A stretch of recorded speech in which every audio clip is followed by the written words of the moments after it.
What is up, makers? My name is Mikey. This is my lab. Thank you for joining me today. I am very excited. This is the next part and our next console in our series of consoles where we're looking at retro console security. This time we're going after this guy. In case you are, 12 years old or have been living in a cave for a while, this is the original Xbox. This is Microsoft's first offering into the video game market, and well, it was the first that had any real level of security behind it. However, with that said, the famous quote about the security with this console is that a lot of kindergarten level mistakes were made, and it is absolutely true. If you like these video series, please go ahead and head over to mikeyslab.info, a link down below. I often put more detail into the articles that I write for each video that I do.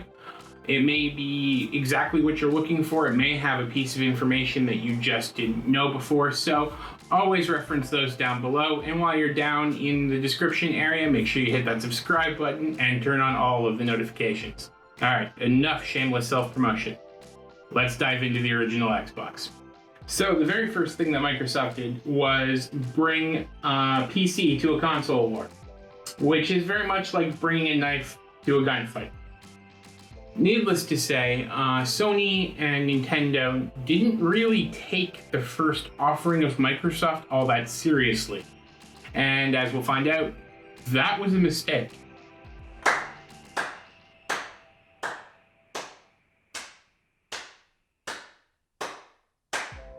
Not the first time Nintendo has not taking a competitor seriously, and it turned out to be a mistake. So what do I mean by Xbox or Microsoft brought a PC to a console war? Well, this thing is an Intel Celeron processor, 733 megahertz, 64 megs of RAM stock, and a 20 gig hard drive, and a DVD-ROM. Now, the most interesting part, while almost every console on the market has custom processors behind it and custom driver chips behind it, this is an off-the-shelf Celeron processor. The South Bridge is custom. The North Bridge is fairly common. Now, in all fairness, NVIDIA did turn around and sell the North Bridge and South Bridge combination to the open market as well, making both of them very much an off-the-shelf type of a component. So almost everything in this device is off the shelf, which turned out to be a mistake. And we'll talk about that in a little bit. If this is a PC, what does it run for an operating system? It runs a stripped-down version of the Windows 2000 CE kernel and custom versions of the Win32, libc, and DirectX libraries. Essentially, that's all the support that Microsoft put into these consoles because that's all the games would require. Like any good console manufacturer, Microsoft had three goals when they produced the security on this console. And those three goals were simple: prevent piracy, prevent unauthorized games, and prevent non-gaming use. Well, the first two are kind of a no-brainer as to why Microsoft was pursuing them, but the third, why would Microsoft care if you wanted to run non-gaming applications on your Xbox? Well, the answer, as always, comes down to money. Microsoft, like many hardware and console manufacturers, sell the console at a loss, and they recoup that money when you buy games. So if you buy a console for the sole purpose of installing Linux on the console, Microsoft loses money. And they didn't like that. This is a decision that would bring in another group of people attacking the console that could have easily been avoided. PlayStation 3 had Other OS for the longest time, and that kept a group of people at bay. And it wasn't until they removed Other OS that the console security was cracked wide open. So the group of people wanting to use these as a Linux PC are now part of the group of people trying to crack its security. This was one of the kindergarten mistakes.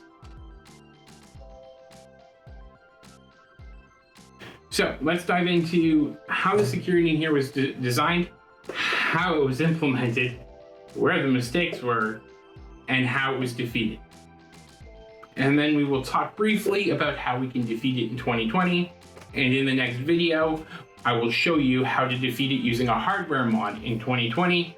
And in the video after that, I will show you how to defeat it using a software mod in 2020. All right, so I'm going to use a term a lot when I'm talking about the security in the original Xbox. And that term is going to be a chain of trust. And there is essentially this monolithic chain of pieces that come together to form the security that all happen before the console even boots. So we're going to take a peek at every single one of those links in the chain and how the ones before it are used to authenticate the ones after it, and what this all means. So the first thing to understand, as I mentioned before, is that this console runs an off-the-shelf Intel Celeron 733 megahertz CPU. So we know a lot already about that CPU. For example, it tends to, well, it doesn't tend to, all Intel CPUs start at the end of memory minus 16 bytes for boot. So 0xFFFFFF0.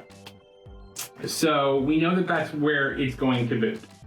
Now, Microsoft knew that we would know that that's where we're going to boot. Of you, are you the sort of man who would put the poison into his own goblet or his enemies? Now, a clever man would put the poison into his own goblet because he would know that only a great fool would reach for what he was given. I'm not a great fool, so I can clearly not choose the wine in front of you. But you must have known I was not a great fool. You would have counted on it, so I can clearly not choose the wine in front of me. So they wanted to obscure this, obviously. That address is usually located in flash memory. So here's the problem with flash memory. Inside of the system itself, you need to be able to reprogram flash memory. The reason for that is simple. The chips are soldered onto a device blank, usually. And then when the firmware is added to the device, the flash memory is written to. So you need some mechanism to do that, and that can obviously be exploited. The other flip side of that is that a flash module could be removed and replaced with a different flash module, which would allow us to get unsigned code running. Microsoft saw all of this coming. So the next idea that came out was, okay, let's put the boot code into read-only memory, into a ROM chip. Okay. ROM chips have another problem, and that's that they can be exploited as well. A ROM chip generally has a pretty slow bus between itself and the processor, and anybody with a logic analyzer or an oscilloscope should be able to spy upon this and capture the data coming out of the ROM chip or coming out of the CPU to the ROM chip. This would make exploiting that process fairly simple, and they decided that they didn't want to do that for obvious reasons. The second problem with a ROM chip is that it can be replaced. So if you know that the boot code is in a ROM chip and you want this console to do something different at boot, you merely replace the ROM chip and have it do something different. So Microsoft didn't want to use flash memory. They didn't want to use a ROM chip. So what was left? Well, as I said, this is a full PC. So it has a north and a south bridge, both produced by NVIDIA, by the way. The south bridge chip is a custom chip, or at least it was when it was first created. And Microsoft decided to put a secret ROM inside of that chip. Now, in all fairness, the most secure answer would have been to put the secret ROM inside the CPU, but then you couldn't use an off-the-shelf CPU and it would have been costly. They chose to use the south bridge because the bus between the processor and the south bridge is incredibly fast. And Microsoft believed that it was impossible to sniff this bus. Wrong, wrong, wrong, wrong. Wrong, wrong, wrong, wrong. You're wrong, you're wrong, you're wrong. So what do we have? We have the initial booting of the console now being redirected to a secret ROM. The next link in this chain is the secret ROM that we've been talking about, obviously. Inside the secret ROM, you're going to find the system start code, and you're going to find a way to authenticate something called 2BL, or a second bootloader. That's right, there's two. So, once that hash is figured out and we authenticate that the code for the second bootloader is authentic, we can move on to the third link in the chain, which is, as I said, the second bootloader. And what is stored in the secret ROM for the second bootloader is the decryption key, so that you can take the software that is the second bootloader and decrypt it. If the software for the second bootloader has been modified, the decryption will fail and we will know that there's an issue. So one of the first steps that the second bootloader does is start to set up memory. Now, Microsoft is an incredibly cheap company. They basically went to Samsung when it came time to purchase memory for the Xbox V1 and bought as much defective and old stock and might not work chips as they could possibly find. So there's an initialization routine for the RAM inside of an Xbox original. When it first tries to power up, what it does is it starts the RAM at the highest clock speed that RAM should be capable of. And then it does a memory check. And if it fails the memory integrity check, it will downclock the RAM to a slower speed and try again. And rinse, repeat until it actually gets the system to pass its memory check. This is not, no. No, God! No, God, please, no! No! No! If you're ever in charge of designing a console, no, bad idea, right? Spend the extra couple bucks, get guaranteed good RAM, because what happened with this is boot times on the original console varied between consoles, and game performance varied between consoles. And the whole reason people buy a console is to guarantee their gaming experience. So if you're going to turn around and do something that's going to make not every console equal, you're going to make people mad. And if you make people mad, then they're not going to give you their money. So we have to go through this RAM procedure. Obviously, the 2BL cannot live in ROM. ROM is incredibly expensive to place into the Southbridge chip. So we just don't have enough memory. So what did Microsoft do? Microsoft created a virtual machine because they knew that if somebody got their hands on the machine code that was being passed to do these checks, they could exploit it. If they create a virtual machine, then those commands don't make any sense because you're trying to interpret them as an x86 command, and it's not an x86 command. And from here on in, we're going to call this Xcode. The Xcodes were born, and that is the next link in our chain of trust. So the 2BL is loaded, it is decrypted, it sets up a virtual machine, it does the memory initialization, and then it looks to see if we've made it this far. Awesome, right? We're going to start doing things like booting to the dashboard or checking to see if the DVD-ROM has a DVD in it. If any of those steps fail, we panic. Any of you are software developers, kernel panic. What's the procedure, everyone? What's the procedure? Stay calm! All right, so let's talk about what happens in a panic state for the original Xbox. From a security standpoint, at the point of panic, the most secure thing to do is lock the ROM and shut down the console. This will produce a very bad user experience, so we need to tell the user that something's gone wrong. Unlike the Xbox 360, the red ring of death for an Xbox original was actually a red, and it would flash red. So the first thing we're going to do in a panic mode is flash that LED red so that the user knows something went wrong. So the next two steps are obviously disable the secret ROM and halt the processor. But we have a chicken and the egg problem.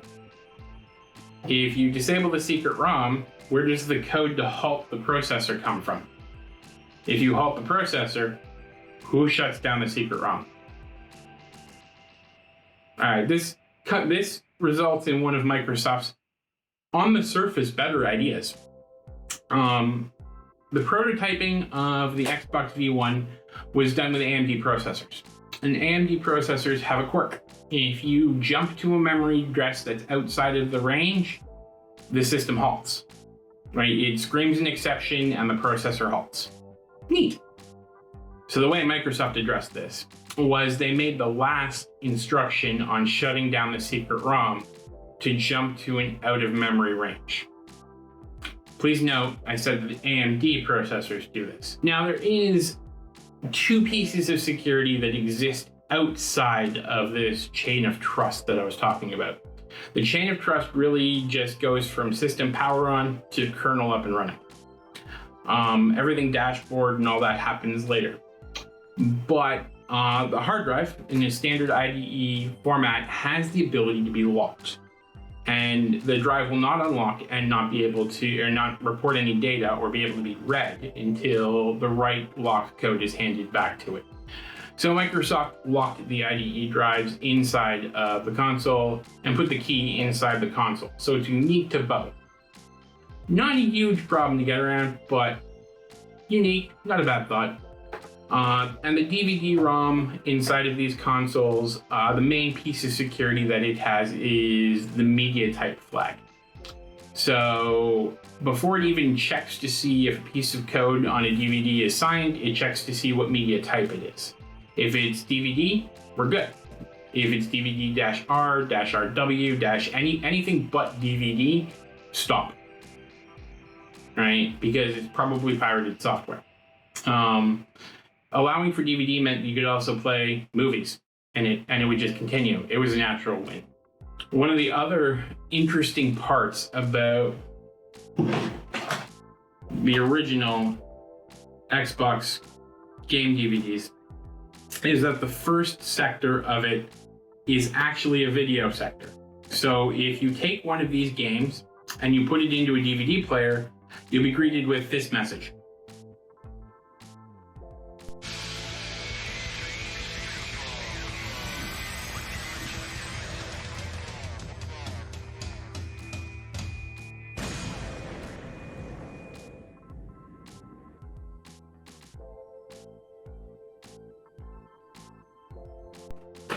Go ahead, try it. Oh, wait. Okay, so we have been talking about the original Xbox only running signed code. That is not entirely true.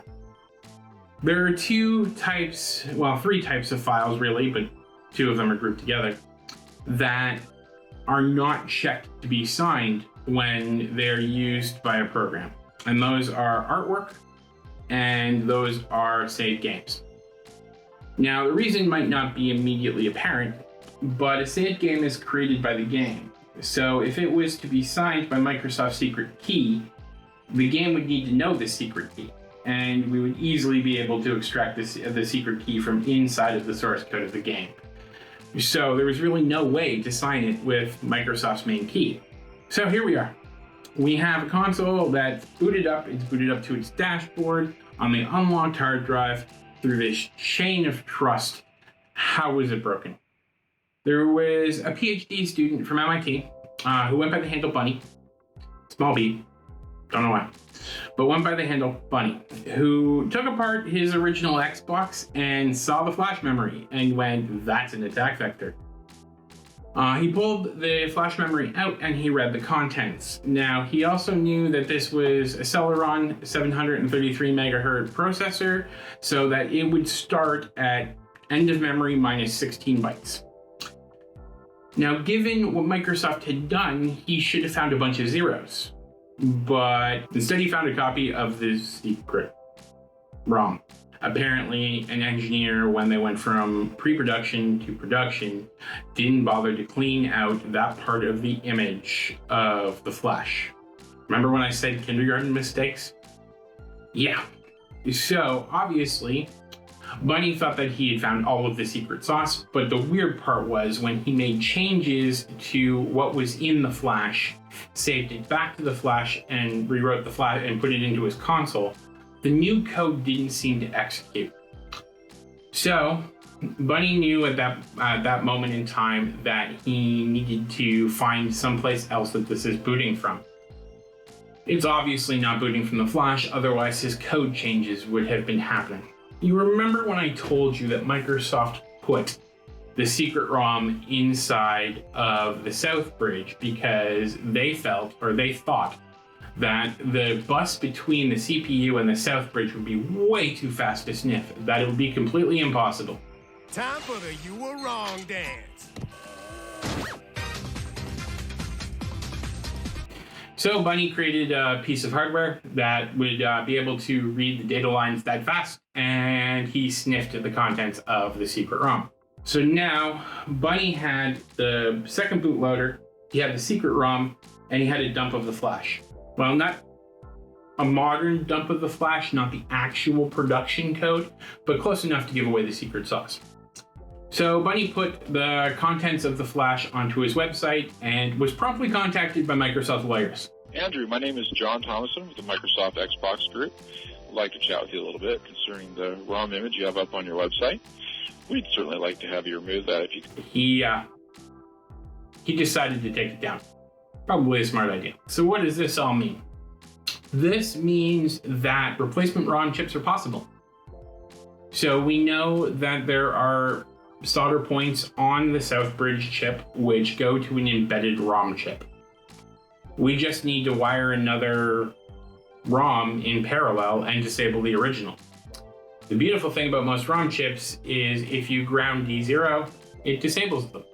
So yeah, the first mod chips were born pretty quickly. Now, they were a nightmare to install. You were talking about 30 plus solder connections. It was a pain in the butt. So the work continued to try and find something easier. The second generation of mod chips was a much easier path to get to where we wanted to go. One of the discoveries that was made during the existence of the original mod chip is that if you ground out D0 on the secret ROM, the console looks to the LPC port for another ROM chip. The question obviously becomes, why would Microsoft have done this? Well, to be honest, I believe the answer is fairly simplistic. To speed up development when they were writing code that would live inside the secret ROM. This way they didn't have to burn a new ROM chip and solder it into the console every time. However, this was not removed when the console was released. So, the new version of mod chips now only needed 9 wires. One to ground out D0 and an 8-pin LPC port. This continued all the way to the last 2 revisions of the Xbox original motherboard. 1.6 and 1.6B, Microsoft essentially tried to remove the LPC port, but they couldn't get rid of the pins that generate the signal, so you can rebuild the LPC port. I don't know what version of motherboard this had. So when I go to install this Open Xenium original Xbox mod chip, probably tomorrow or later tonight, I don't know what process I'm going to have to do. I might have to do the rebuild. I might just be able to solder the header in place and away we go. So, obviously there was some kindergarten level mistakes and it was left open. But if you remember at the beginning, I spoke of the people who wanted to be able to run Linux on this console. The mod chip doesn't really allow for a neat way to run Linux and to run a custom operating system. So the hacking continued. Now, you remember when I told you that a processor that receives an out-of-memory address to jump to will halt? Well, an AMD processor will. At the 11th hour before the release of the console, Microsoft decided to switch from AMD to Intel. And in an Intel processor, memory loops. So, what happens when you call an out-of-memory address on Intel processor? Well, it jumps right back to 0x00. So the beginning of memory. And what is at 0x00? Well, a copy of the flash memory. Kindergarten level mistakes. Again, this behavior in Intel versus AMD was well known at the time, and Microsoft just apparently didn't notice.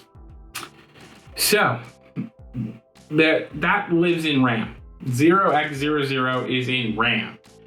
So we still have a problem that we have no way of writing to RAM. Or do we?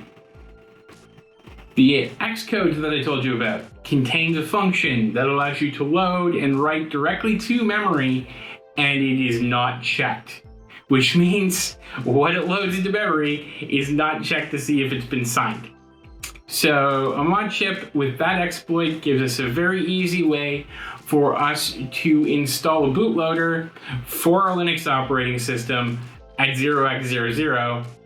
And yeah, when the console tries to panic, it actually boots Linux. Neat. All right, so Microsoft response. And I would have assumed, as an engineer, that they would have responded with a full code audit. That they would have checked everything that is online, every piece of information that everybody seems to know, and they would have come up with ways to combat it. Did Microsoft do this? Oh no, that would have made way too much sense. No, what Microsoft realized was that the hashing code that they put into the secret ROM wasn't really a hash, and it really wasn't a security. So what they needed was an encryption algorithm, but it had to be tiny because they didn't have much room left in the secret ROM. So what they're looking for is a tiny encryption algorithm.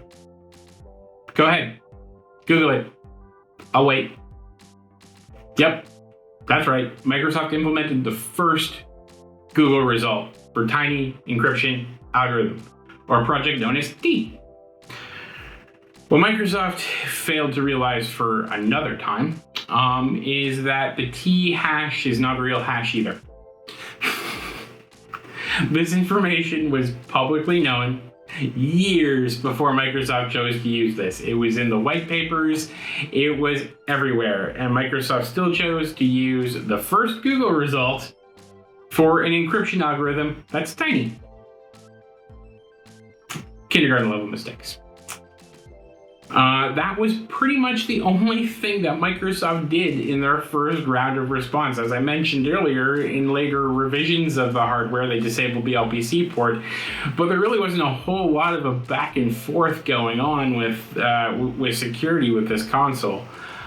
Microsoft's responses and Microsoft's initial outlaying for security was dismal, at best. The only other thing that they did, which really hindered the ability to boot Linux, instead of containing copies of the secret ROM, which was one of the bases for being able to load a bootloader, Microsoft made sure that the flash memory had been zeroed out this time. Way to go. Late to the party. So this meant that we needed another exploit in order to be able to boot Linux in any kind of acceptable manner. So we look at the processor again. Now the beautiful thing about a Celeron processor is that it contains a lot of throwbacks, a lot of things that were done in hacks and weird ways of doing things, all the way back to the 8086 and 8286 days. Full of electrical circuits, yet it uses almost no energy. Its predecessor cost over $1 million and took up hundreds of square feet, but it cost less than $10.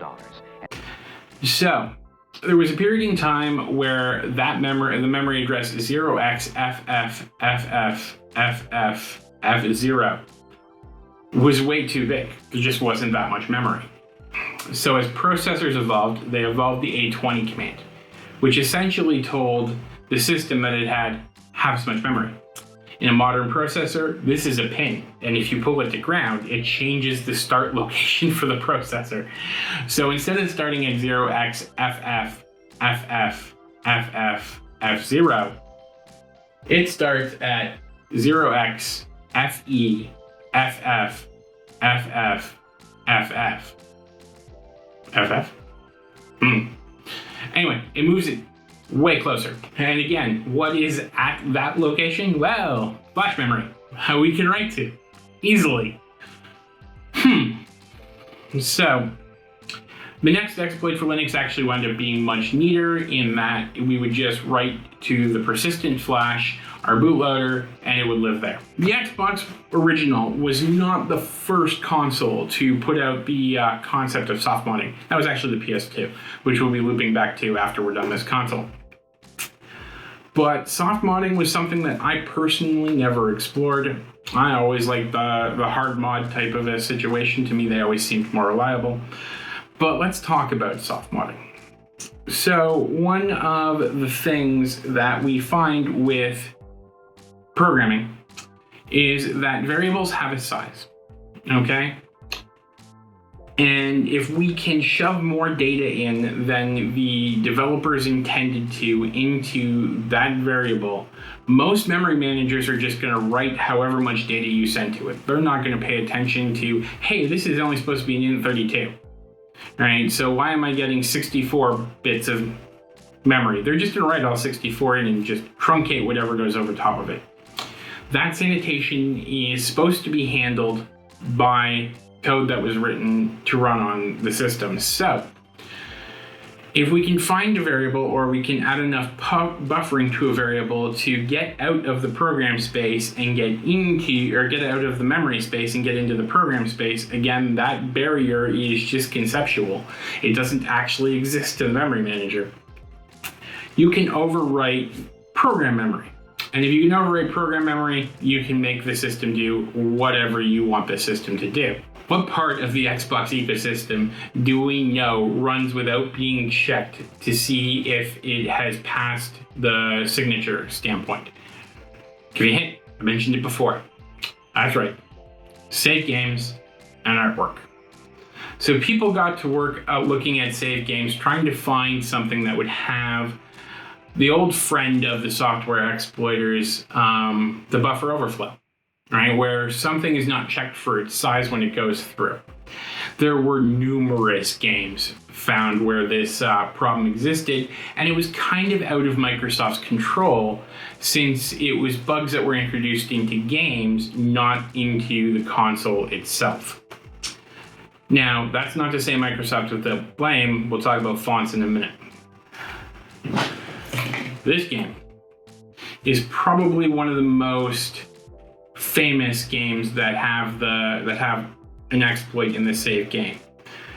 This game was selling for probably $10 used until this was found, and as soon as this was found, it skyrocketed to at some points over $100. This one is labeled used, $49.99. Now, the version of the game that you use is important because as soon as Microsoft found out about this exploit, to their credit, they pulled this version from the shelves and they replaced it with the Platinum Hits version, which did not have the exploit. So, okay, we can replace memory that goes into program memory. So, if we can identify what function is the first function in program memory at any given time, we can also predict when it will be called. Now, that allows us to run now unsigned code on the Xbox V1. Remember, kids, sanitizing your data is not just for databases. So we know that we can do this with a save game file, but how do we get a save game file onto the console?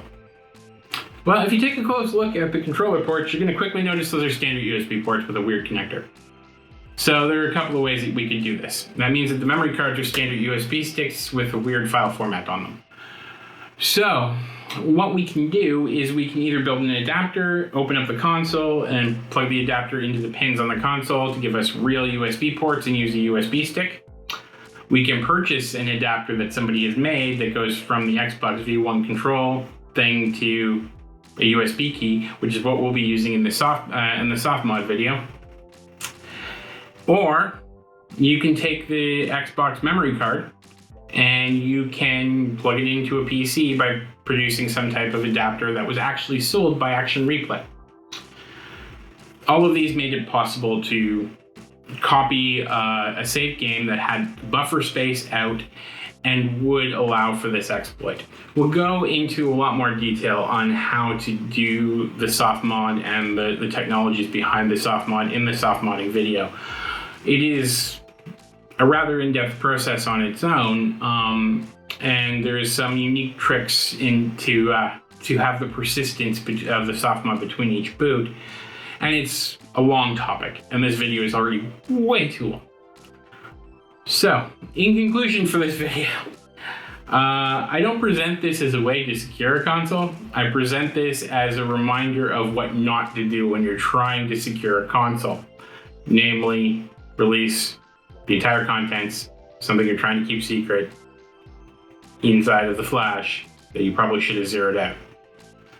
And when you find out that somebody has cracked your security, you should do a full code audit. You should look at every piece, especially when it's as bad as the flash memory containing the entire secret ROM.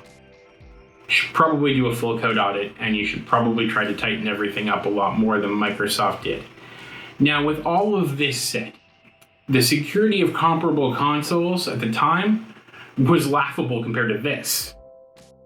So, like when we go back and we take a look at the PS2's security, they didn't try half as hard as Microsoft had. And if these mistakes hadn't been made, the security in this console would have lasted a lot longer. As it stands, it lasted 6 months from the release date to it being wide open and available to use in any way. And that made Microsoft mad. And as we'll see in the Xbox 360 video, oh boy did they respond. So yeah, thank you for joining me in my lab. I hope you learned something, and we will speak again soon.